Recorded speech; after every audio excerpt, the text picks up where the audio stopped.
brand A signed a 20-unit deal in Japan, or brand B awarded 100 licenses. Somebody else is opening 50 locations this year.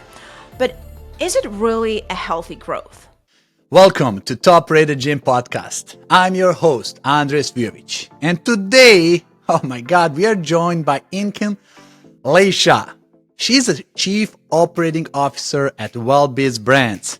Guys, with 900 locations, both domestically and internationally, Ankin is driving growth and operational efficiency across 5 leading wellness brands. Remember that. She brings a unique blend of personal experience, from being former competitive tennis player to fitness instructor and a certified personal trainer, to her innovative operational work in franchising.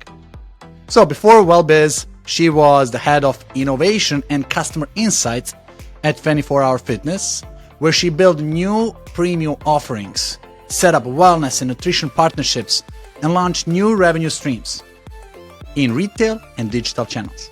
Ankin, so blessed to have you on the show. Hi, Andre. What a great introduction. Wow, you outdid yourself. Thank you so much. I feel very excited to be here. Hey, blessing is all ours. I'm saying it here on behalf of the community. So I want to start with straight to the meat, right? Tell us about your growth. I want to start with that.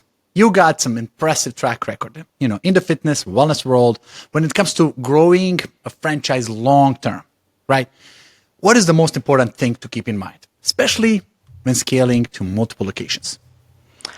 Yeah, good question.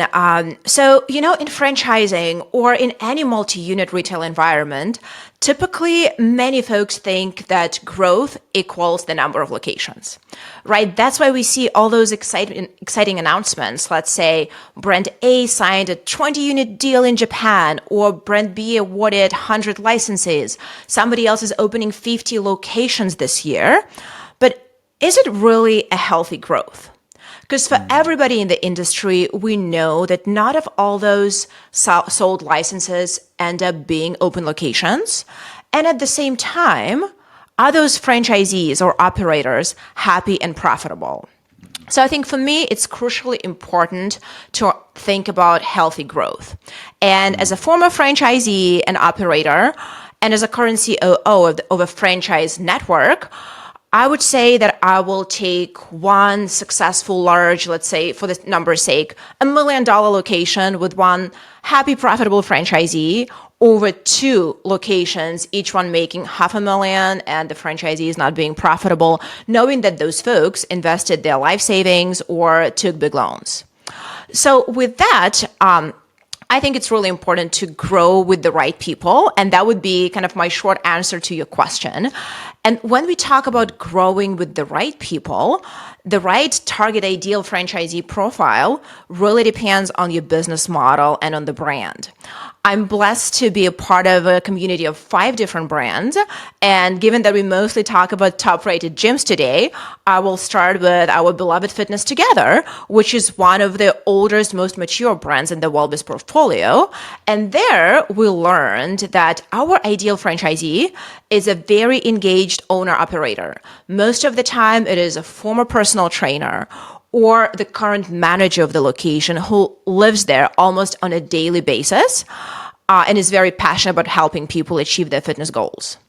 And what is the result? The result is the unheard of in the industry retention and client satisfaction. I remember, when I just started with WellBiz, I showed up to one of our locations because I was always trying to understand what's happening on the ground. I tried to work the front desk at all of our brands to understand how the magic happens. And I saw a gentleman there who acted like he almost knew everybody. I was like, does he work here? What's happening? And he told me, no, I've been a client for 15 years. If you ever heard of personal training, how hard it is to re-sign up somebody, you're like, wow, it's impossible. How much money has this guy spent? And what keeps him coming back? So that's kind of the level of engagement that the brand creates through the wonderful owners, operators that we have. And at the same time, ask questions here for the audience. How many of you have a clients that are 15 years with you? Exactly. That's a question I want to see in the comments, guys. It's phenomenal. And honestly, when I looked at brand metrics and the package re-sign rate of 97%, I was like, this is impossible, because the 3% of people they lose is people just move to a different state or outside of the country, right? It's more than like natural turnover in the industry, and it's absolutely wonderful. Yeah. Right. And then going to our other brands, right? Elements Massage, which is recovery massage therapy, or beauty brands like Dry Bar, Amazing Lash, or Radiant Waxing, the target franchisee there is very different. It's almost never a licensed massage therapist or a beauty professional, cosmetologist, esthetician, but it's always a person very passionate about the brand, right? We always joke when you walk into the room of Well Biz franchisees, by the way they act, the way they talk, you can easily identify what brand they belong to. And it's a beautiful thing. So I would say the right thing about growth is growing at the right pace with the right franchisees. And of course, other factors like choosing the right territory, refining your business model is also important. Wow, what I got from here is very simple math. That's going to be paradox, guys. 2 times 5 is not equal 10. 2 businesses with 500,000 is not equal 1 business, 1 million. You would rather have 1 million business, 1 location than 2 locations. It's not same profitability. It's better to go deeper with a single, healthier, more powerful location than spread yourself thin and trying to get as many locations who are suffering. You're increasing problems and challenges and complexity in running a business. Yeah, and that math works for like 100, 200, 500 locations, because in the end, out of the 2 that are not profitable, chances are one of them will close. But the one that's really profitable, chances are they will be ready to open another location, maybe not immediately and slightly later down the road, which sets you up for success long term.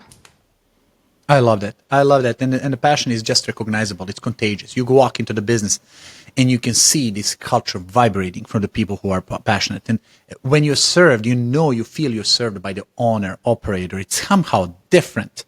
Different smile on their face, different care, different response time on the question. Everything is different. Whoa, 100%. I love it. So last time we spoke, you talked about building a right network. One thing you mentioned is the importance of building the right network of people with the right incentives. Now, how do you find about bringing the right people into the business? Like, where are they hiding? How to source them? And how do you ensure everybody is motivated by more than just a paycheck? I mean, today we are talking about a big problem in the industry is people. Big emotion about quiet quitting and other things. Like, how did you guys approach this? Oh, yeah, it's a tough question. And I think even if you have the perfect answer, it's almost impossible to create it in real life, because there are so many different factors when it goes to people. And of course, when we hire somebody, right, anybody looks at the paycheck, the title, career opportunities, travel requirements, which, is especially crucial in this vibrant franchising world where our business coaches or ops employees travel across the country. But in the end, those parameters are more or less the same across different jobs in different industries, right? Especially as it goes to franchising. What really matters is some, let's say, less tangible factors. And I'm fortunate to be in this multi-brand environment where whenever we bring somebody new into the system to work with us, whether it is operations, marketing, you name it, they can choose if they want to be specializing based on our structure in a specific brand and be real brand experts. And if that's kind of part of their personality, I go deep, I go in the detail, I know everything about it. Or if they want to broaden their skills and work on several different brands, or over time, if they want to move from one brand to another. And with that, I think the job becomes more fun and more interesting. So you're not flexing your IQ, but also for me, for example, working on all those 5 brands, I'm flexing my EQ because brand ethos and culture is different. And every brand is a different stage of its development, has its benefits, and has its opportunity and growth areas. So that helps us keep people engaged when the nature of the job changes a little bit. But the other part of the whole equation is ability to grow from one function and one group to another, which I'm a big proponent of. And I'll give you a couple examples, right? For our beauty brands like Amazing Lash, Dry Bar, Radiant Waxing, we have trainers who are phenomenal at the technical component. And they teach people literally how you put the lashes on, how you create the signature dry brow look. And they are most of the time certified cosmetologists and estheticians. So they typically never really engage into the business side of things until they come to WellBiz, when they start working together with our new store opening team. Because for me, it's really important to not leave the franchisee alone and not to tell them, well, good luck, you got it, congrats on the opening. We actually do send 2 people for the entire week to be there 9 a.m. to 9 p.m. to help the franchisee get a good handle of what's going on. Because man, it can be pretty crazy. And like when I opened locations, probably the most stressful times of my life. Exactly. So with that, our technical trainers get to understand the business, right? And we have specific examples where somebody from my technical team moved into new shop opening team as an expansion of a skill set and as a promotion, and got to deal with the business side, KPIs, ops, and metrics. And then, as I mentioned just before, right, new store opening team travels for a week long, 3 to 4 weeks out of the month. And logically, not too many people can survive in this role for more than a couple years because it gets pretty tiring, right? And then in the end, once they want to move forward, they can move to core operations team, which supports more of mature locations. And that creates the career progression and path, not just vertically within your team, but also in between different teams. So you expand your reach, expand your network, and expand your skill sets. And we saw it working really well because every progression like this feels like a new role, a new type of organization, especially if you add a different brand into it, that becomes more exciting for anybody. I wanna comment there. This is incredible, because when you look why people look for the job, everybody looks for income. They need to pay the bills. Everybody has a mortgage and car payment and so on. But number one reason why people quit the job is I hit the ceiling. There's no more opportunity to grow. Second one is manager culture, disagreements, and so on. But people have to feel the progress. I feel stagnating. I'm stuck, right? The moment you're stuck, it becomes boring. More boring, you become disengaged, and then complaints start going on. Growth equals happiness. It's always like that. And now the fact that you have that in a culture and you have so many growth opportunities, it's like you can go vertical, you can go horizontal, you can switch the bridge and go to another brand. You can do 2 things in the same time. It really, you are giving ability to take the path of career growth. That's incredible. And I believe that's why attracting right people as well, and as well as retention. And it's 2 in 1. Yeah. Retention is super but important. Why? I got to ask you this. Listen, just question came to my mind. Why would you choose to give somebody career progression versus hiring somebody in the next role? Because a lot of people will say, listen, it's much easier to hire executive for that role than to build up executives. Because there's 2 approaches, improving people or just leaving them there and just hiring in the top. So I think the healthy balance is needed. I'm a big proponent of promoting people from within because they know the organization, they know the culture, they know the people and the inner workings and the history. Plus, we're almost certain that they are a good fit because we know the human that's being promoted to a different role. When we bring somebody new, despite the rigorous recruiting process, you know it yourself, everybody sometimes makes hiring mistakes, and it doesn't mean that we hired the wrong person or the person that's not skilled. It's more like the fit wasn't there, right? Or they expected something, we expected something, and somewhere something was lost in translation. So the safe path for us is to promote our own folks, give them opportunities, keep them happy. At the same time, once in a while, when it's a new role or nobody in the company is ready for that specific step, we would bring somebody new. And I love it for the reason that, when somebody new comes, they have a really fresh set of eyes, and they can poke holes in my own logic, tell us this is how we did it before, this is also what I saw, because in this day-to-day, you tend to be kind of caught up and pushing towards better outcomes, but they help you take a step back and reassess if you're ultimately doing the right thing, or if the right thing you were doing before is still relevant for the current environment. Yeah, I love that. And I would love to switch a little bit topic now, talking about growth of the franchise. So, so many franchises and fitness franchises rely on this traditional route of advertising, the trade shows, magazines, and so on. But you guys taking a little bit different approach. How do you ensure that, you're attracting the right kind of franchisees? Those who are genuinely passionate about fitness and wellness, not just looking for the money and investment opportunity. Totally. I think depending on the brand, you can be very successful with investor-like multi-unit, multi-brand franchisees, right? And those are the folks you typically find at big trade shows and conferences. And, it's honestly very fun to roll out the big banner with your brands to tell everybody about it. So there is some excitement around it. And we did have some deals that come through for most of our beauty and wellness brands from those situations.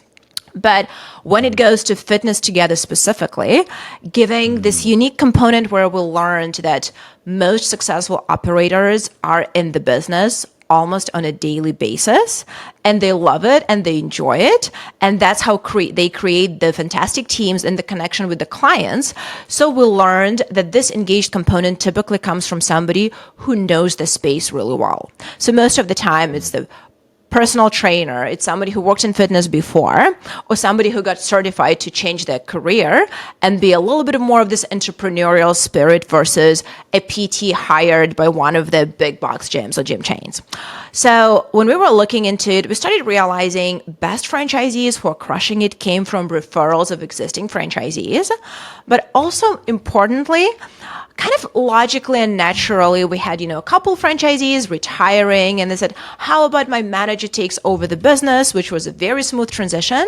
And then we realized that actually our pool of potential franchisees is our existing pool of personal trainers and managers that work within our franchisee locations, because they know the business, they know the clientele, they definitely know what they're getting themselves into. And with a little bit of business coaching, education, they're ready to step up.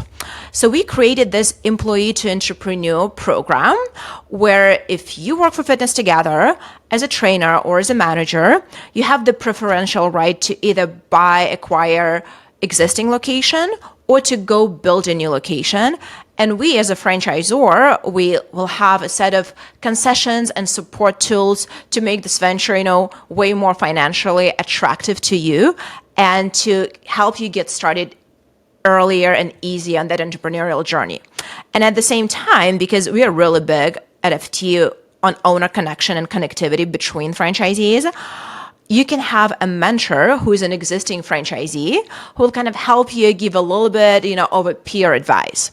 Because during my personal days when I was running locations, I learned a ton from people like me, from support center, from business coaches, but I think I learned even more from my fellow franchisees because there are life hacks, there are emergencies that are happening at 6 a.m. on a Saturday when the support center is closed and you do pick up the phone and call a peer.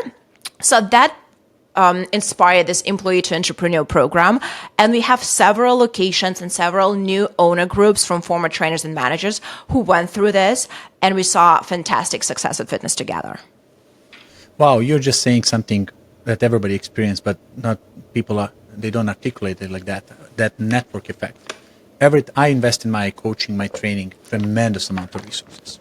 Sometimes embarrassed to say how much publicly, right?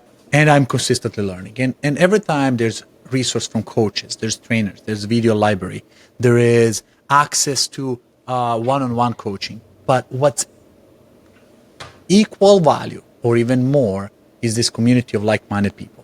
Yeah. In my world, when I'm building a software and so on, that conversation that happened in the kitchen, where people share just a little tip, can change the direction of the company drastically.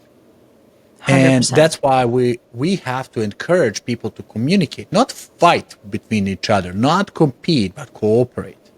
Share the problem. I see so many franchise groups are locked. Like you can read information, but there's absolutely no contribution. And if there is, it's a filter heavily, so you can't even ask if I don't approve it. By the way, franchisees will create their own WhatsApp groups if you don't allow them. if you're not absolutely. The famous GroupMe's, WhatsApp groups, that keeps going and keeps happening.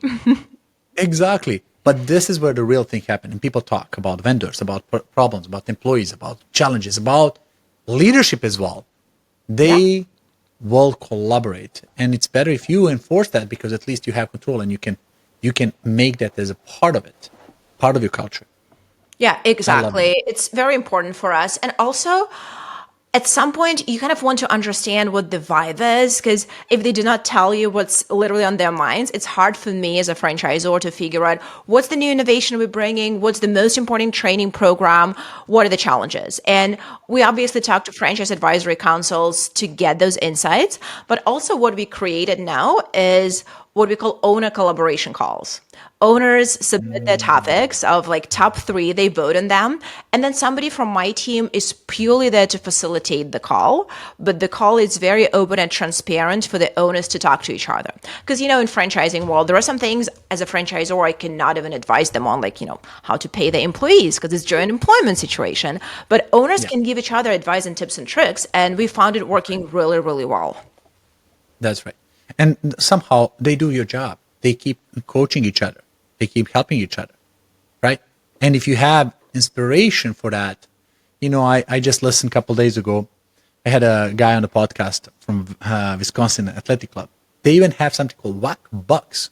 It's funny. It's like every time you do something good for somebody, you get rewarded by the Whack Buck. And that's like you can use that Whack Buck in the businesses for massages and other things. Like Oh, that's really fun. it's That's a allowing great to idea. catch people when you do something great.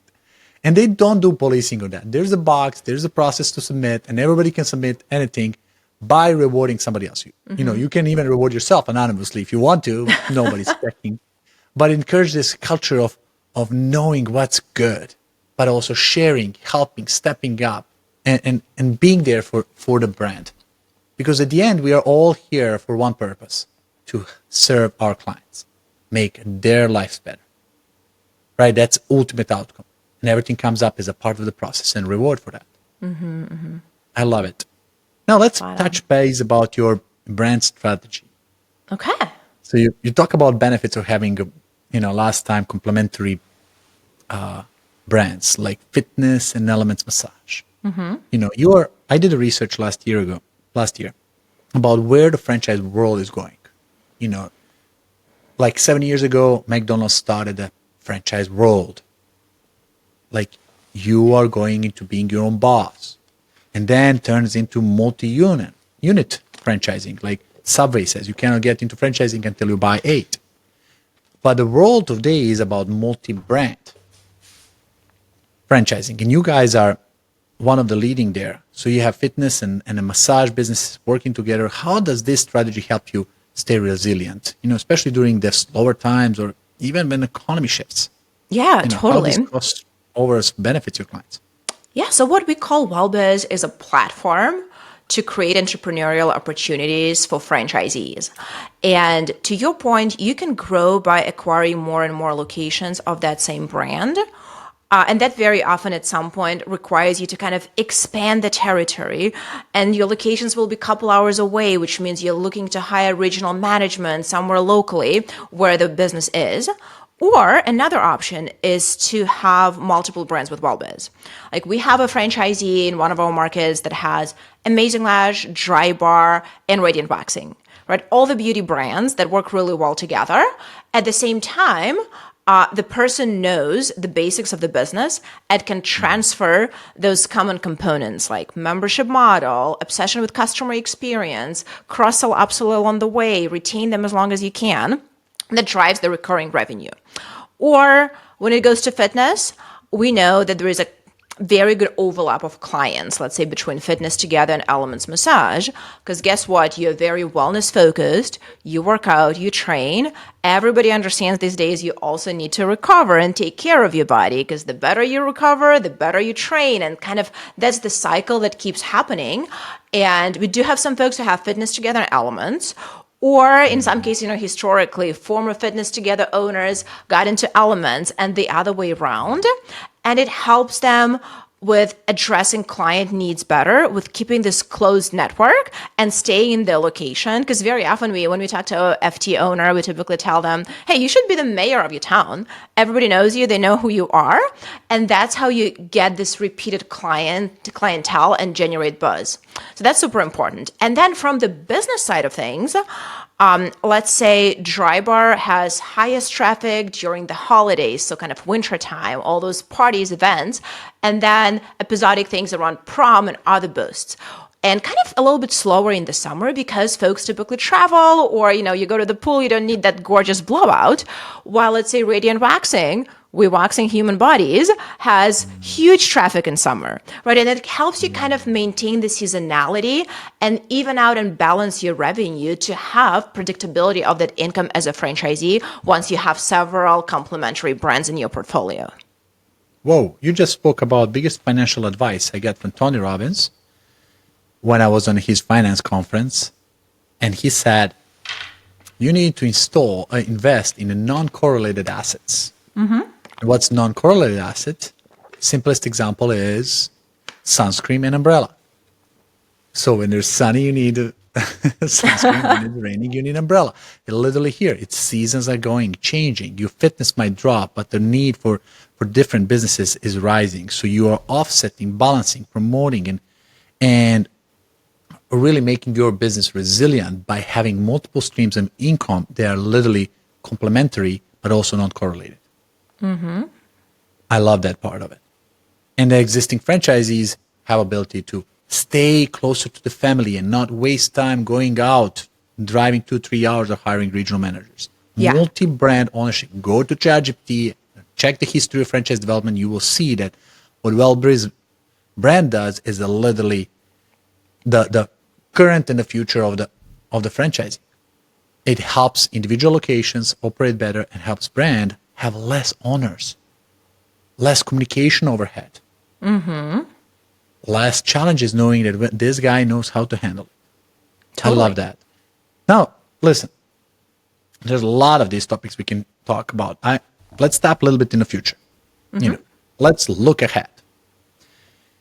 And we want to think about staying relevant in the fitness and wellness industry, especially, as trends keep changing, evolving. How do you keep your franchises and team aligned with the ever-changing demands of the market? I know it's kind of a big question, but world is changing rapidly in front of us, and you as a leader have to kind of be part of it. How do you keep up? Yeah. Well, funny enough, I literally just got off the phone with the Franchise Advisory Council of Elements Massage when we talked about innovation roadmap and what we want to bring to the brand compared to what's trending in the market and what has, the meat on the bone. Because I think fitness, wellness, and beauty, it's really full of so many exciting things, and so many of those things are fads. They come and go. As a big brand, to the question of scale, you need to move the entire system, and chances are you cannot really move the system very, very quickly. So you need to focus on things that are big enough and that are here to stay, and that will help your franchisees generate substantial revenue. Because we also have to balance the time we have and the effort from the support center side and also from the franchisee side. A human can focus only on that many things at a time, right? And if we're going to throw everything and see what sticks, it's not going to work out. So with that, we typically do pilot most of the new things that we bring to the brands and see with the customer feedback, with the client feedback, what we learn from it. And there are situations when it's the new big hit, like skincare services at Elements Massage. Or sometimes there are things that didn't really work that well. And it took us, a while to stand up in front of the franchisee community and say, listen, we did believe in it. We put so much effort, time, and money into it. We tried. It didn't work. It's time to close the chapter and move to the next thing. So smart innovation while bringing things that are really meaningful to franchisees versus having your attention span, floating from one thing to another is really important because it helps you eventually refine your business model. And I know today, from the back end, right, we talked a lot about people and the importance of human factor, but I'm sure you've spoken to a lot of other fitness brands that everybody talks about how can we make it human agnostic? How many digital screens can we put? How many videos can we record? What technology is there? Which is also great, just a different business model, right? But then there's also a little bit of a smart way to optimize your human resources for things that are not really crucial for the customer.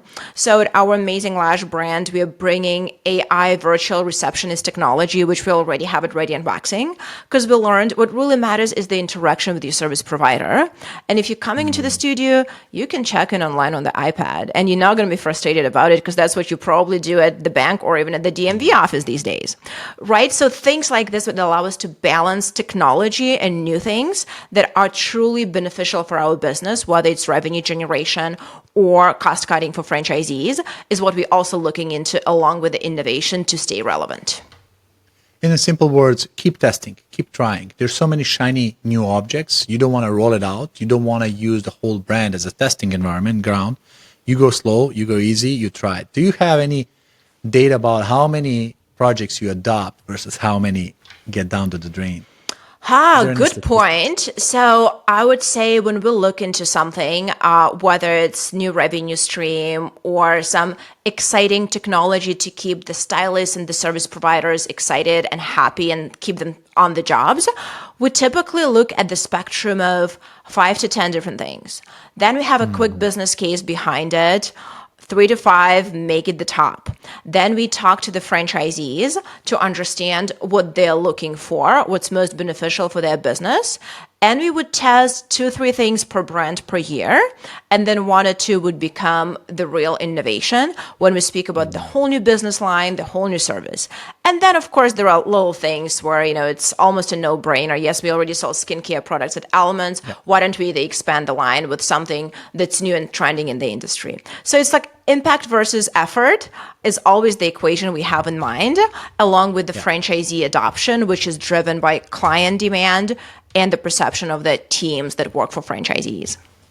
Yeah, there's always a balance. Like, are you going to be first one to adopt technology? Like Pioneer, AI today, it's a very risky move, but it's mandatory. It's obvious. It's going to be here and stay here. By the end of the decade, we'll have 2 kinds of businesses, either those who do utilize AI or those who don't exist. Yeah, now, when we looked into AI, I'll give you a very interesting data point. We were always worried, how are we going to lose the human component if the human is not picking up the phone? So some of the locations chose to keep the staffing at the front desk, just like slim it down a little bit. But what we also learned that 36% of our appointments were booked at night, where there would not have been a friendly human component anyway, and we would have just lost the business. Because chances are something comes after work, after dinner, they browse online, they see the ad of Amazing Lash or Dry Bar or whatever, and they book an appointment at 10 p.m. So, and they have a little conversation and chat with the chatbot if they have specific questions, which is the problem is solved, and we would have totally missed on the business had we not had AI component to it. I love that. And it's like, expectations not there. 2:00 in the morning, I feel stiff. My neck is hurting. Is there availability? I can go online, but I'm on the website. There's chatbot, text messaging, back and forth, and get it done. Did you know that average response time in the fitness industry, when we analyze thousands of accounts, in a manual inbox like text message response time is 305 minutes. That's over 6 hours. Wow. And then it's like no-brainer. Employee works up to 5:00 in the afternoon. 5:06 gets a message. Nobody responds until tomorrow 9:00. Correct. And they were like, "Yeah, please book me up. Hello, anybody?" Boom. Tomorrow it's gone. Right? Yeah, like help me out. I really want to come in and give you my money, right? And looks like we're missing on that business and a high intent customer. My wife wants to go to cryo place for cryo skin options, and you can't call the business. Nobody answered it. The booking does not allow any availability. I was like, it's not possible. There's no availability. So I had to call the owners, like, buddy, can you hook me up in a place? Like, yeah, we have availability. They are just not using proper systems. With AI, it's instant. People want outcome. They want to reach results. They want to get into that schedule. Now we want to make sure that technology is serving you, not to be blockage, and test it out. You will see the results. I love what you're saying about AI. Oh my God, that's awesome. So I want to ask you a personal question. Every time I talk to you, you're upbeat. Would you mind sharing, like, what makes you energized? Like, where do you source your energy? You probably have to deal with a lot of things in a brand. But how do you empower yourself? Like, what is your secret of you energizing yourself personally?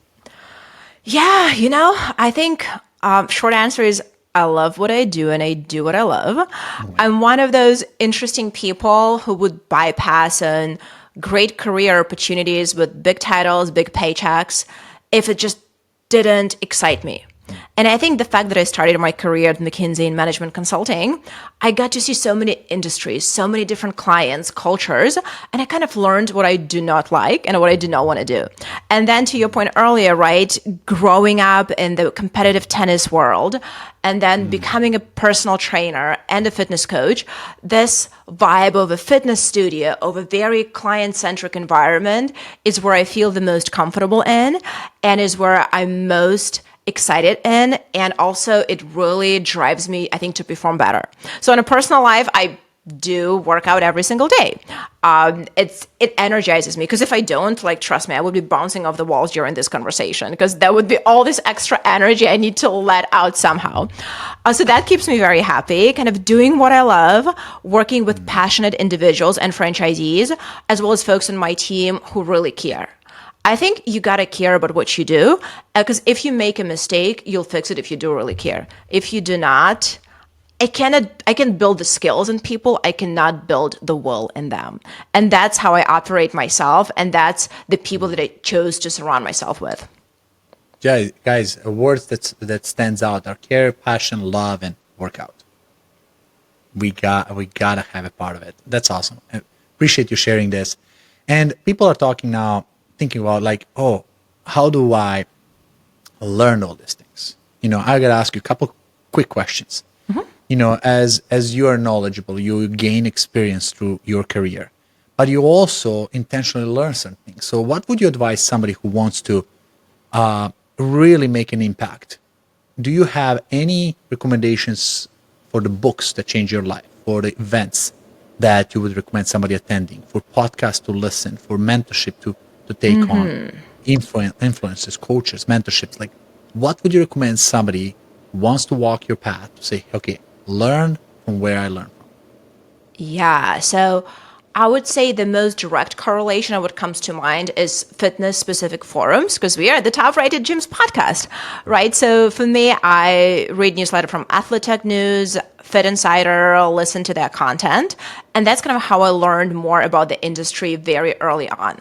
Then the second thing, I'm very extroverted by nature, so I was never shy from, like, picking up a phone and calling somebody, or seeing somebody on this interview stage, or listening to them on podcast and then just DMing them like, hey, can we chat? I would really love to learn how you do this and this and this.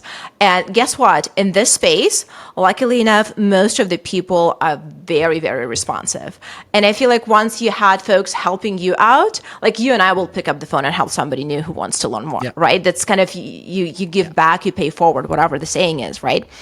And I think out of less directly correlated things to the fitness or the wellness world, I really like the topic of customer experience. And one of my favorite books, which I ask most of my employees to read, is called Unreasonable Hospitality. And it is about the very upscale, high-end restaurant business in New York, how it was built, but what they actually talk about, how you go above and beyond to help your customer. As sometimes you go into a nearby business that doesn't generate you revenue, knowing that this is something your client wants and you can bring it for them. So those stories were almost mind-blowing to me. And then you start thinking how we can bring it into our brands, right? And we have Driver Magic, which talks about driver experience. Or we have the red carpet treatment, which talks about amazing lash experience. So you can pick all those nuggets from different industries and see how you can apply to your specific case, whether you're an individual franchisee or entrepreneur, or whether you work in the corporate environment. And what I love about it, you mentioned some relevant to the industry, like those forums and subscriptions, but also totally non-relevant. Like, you guys are not in restaurant business, but concepts, strategy, ideas you can get from Unreasonably Hospitality. Like, just check the name of the of the book. Like, if it's not, I like when they say in the business, if idea is not labeled as crazy, it's not big enough. Yeah. Here, if it doesn't shock you, mind blowing, you use the words, it's not good enough. And that reminds me of Jay Abraham, one of the best marketers in the world. He will connect and implement in a real estate business what works in a digital SaaS business. He will cross-pollinate because everybody in real estate do the same thing, same prospecting, thought for generations. But no, why don't you change a little bit strategy and try what other industries are doing? So you're learning what hospitality in the restaurant world is. One of the most failing business categories, by the way, right? Biggest turnaround, one of the hardest to run. You can learn how to change the standard in your business. I love that. Yeah, and then you understand, hey, listen, in fitness, we got it pretty good. It's relatively easy, so it makes you feel good about your life. That's right. That's right. Oh my God, that's awesome. So, Ankin, we need more people like yourself. I know you're connected, and I'm going to ask you a question. Who would you bring on the podcast here? Who would you recommend? Somebody you know dearly, personally, who is expert, who can come in and speak to the audience? Or maybe somebody you don't know, but you would like me to interview so you can learn from. Yeah. So let's see. Based on what we talked about, right? So I think the first thing we talked about franchise growth, picking the right opportunities, finding the right franchise partners. And I would highly recommend you talk to James Franks, who is Senior Vice President of Franchise Development at Well Biz. He's relatively new to the company, but he brought so many different experiences from other industries, how we learn how to cross-pollinate and understand what's applicable or what can be modified a little bit. And also, to tell you the truth, the guy is the king of win-win games and win-win deals, because sometimes when you negotiate, you give and take, there is something like this, he always comes up with a solution like everybody is happy. And that's how we increase the size of the pie instead of, slicing the pie in 15 different ways. So I think that could be interesting on the franchise growth and scaling side. And then another thing, we talked about bringing the right people in your organization. Recently for us, the biggest findings for how we build culture internally came from the Pulse survey done by Franchise Business Review for us. Right? And it's an organization that typically surveys franchisees on their satisfaction, and that's the well-known part of their business. But when we did it for our employees, we found out that folks really wanted to be connected to something bigger and more important. And that's when our CEO, Amanda Clark, came up with the concept of writing the 5 big goals for herself. Then everybody derived their big goals at the leadership level, and then we escalated, then we brought it down all the way to every level of the employee. So even if you're like the most junior person who joined last month, you don't even know what you're doing yet, but you need to understand how what you are doing is connected to the bigger purpose, and that would drive satisfaction and connectivity with the company. So that came out from that survey, and the survey is called Pulse by FBR, and the president of FBR is Michelle, and I would love for you to talk to her. She has a depth of knowledge, and she knows all the industries out there. Wow, awesome. So Michelle from Pulse and James Franks, who is Senior Vice President of Franchise Development. From our own Well Biz. Yep. That's incredible. And the last question is, how can people get to know you? Like, what should we say out so people can connect with you, your brand, your opportunities, maybe your employment? Can you share some information how people can get in touch with you or your brand? Yeah, it's Ankin Laysha on LinkedIn. And sometimes I get a chance to post when I go to our locations and kind of bring somebody behind the scene of what's happening with our franchise brands, as well as, of course, we post all the jobs that we have. And if you are thinking about franchise ownership and opportunities, go to WellBiz Brands website. You can click on franchise opportunities, or you can click on become the owner tab, and you have to submit a little form, and our team will be in touch with you. And I think the fun thing, you can choose what brand you're interested. You can always say, I don't know. You can tell us if you're looking to build 1, 2, 3, 5, 10 units. So the right folks will talk to you and explain to you what the process is like. And honestly, it's a good discovery process, because sometimes we can tell you, hey, maybe you shouldn't. Maybe that's not the right thing for you, which is also great, right? It's discovery and realization. And I got to tell you, my personal experience with the brand, I work with a couple Elements Massages, and I know multiple owners down from Pinecrest to Coral Springs and so on. It was when I first met these people, they were incredible people, really striving, growing, caring, and so on. And after that, I met a lot of other franchise people, franchisees from other brands. And all what I consistently could hear was complain about the corporate. Something is wrong, right? It's their fault. And then I figured out that's almost everywhere in the business. But that's one thing that I didn't hear. Now I know why, because when I talk to you, I feel that care for the organization, care for the culture. That's why you guys are growing. That's why you're retaining people, because it comes from within. That health, you start with healthy, running healthy businesses. And 2 times 5 is not equal 10. 10 is better than 2 times 5. I mean, that's so key. Like, you would rather have less number of locations doing well, healthy, prosperous, empowering, than just like everybody else, like we started this episode, trying to be a big numbers. And then when you go inside, it's all rotten. Yeah, which is probably not always the most popular opinion in this space. But yeah, that's what I deeply care about and believe in. And I think your point around franchisees, they embarked on this 10-year journey, right? Sometimes 20 if they extend their franchise agreements. And life happens, people change, circumstances change. Right. And any franchise brand will have some franchisees who are just over the brand, lost the passion, not very happy. But we still need to keep trying to find the people who really align with the core values, because that is a prerequisite for long-term success. And yeah, in the meantime, we make mistakes, right? As we always say, when somebody's discovering the brand, they go to the confirmation date. It's like your first date. It's like your quick dating experience. But then whoop, and we are married for 10 years. And during this process, we're gonna argue, we're gonna fight sometimes, and we can be adults and figure out how to move forward, or we cannot figure it, we'll have to part ways. That's part of life. That's right.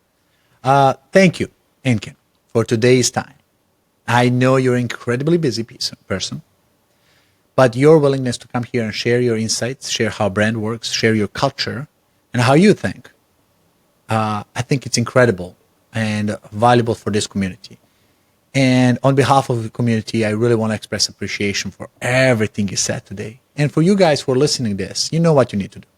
Click, share, like, subscribe, and send this episode to the people you know, like, and trust, that you know is like, oh my God, either they're thinking about buying franchise or they're struggling, or other executives who can say, oh, this is good.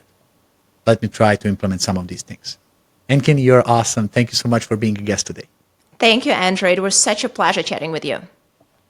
Pleasure is all ours. If you are a gym owner looking to become a top-rated gym in your area, visit topratedgym.com and grab our free 30-day reputation boost. That's topratedgym.com. I'll add it to the show notes for you. Don't forget to share this with your friends. Stay strong, stay motivated, and keep pushing your gym to the top. Until next time, this is Andre signing off.